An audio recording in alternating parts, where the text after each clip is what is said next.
আপনারা এখন শুনবেন সময় খবরের বিশেষ প্রতিবেদন। মানুষ যখন অতিরিক্ত গরমে কাতর, তখনই চরফ্যাশনে দেখা মিলে নকল জুসের কারখানা।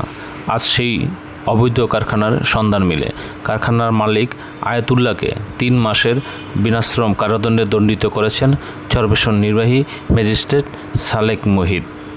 লেবেল দেখতে পাচ্ছি যে এখানে ড্রিঙ্কো যে ইয়েটা রয়েছে, মূলত ড্রিঙ্কো এবং জেলি রয়েছে, আরও কিছু নামি দামি ব্র্যান্ড, সেই ব্র্যান্ডের নকল পণ্য এখানে উৎপাদন করছে। Yes, thank you.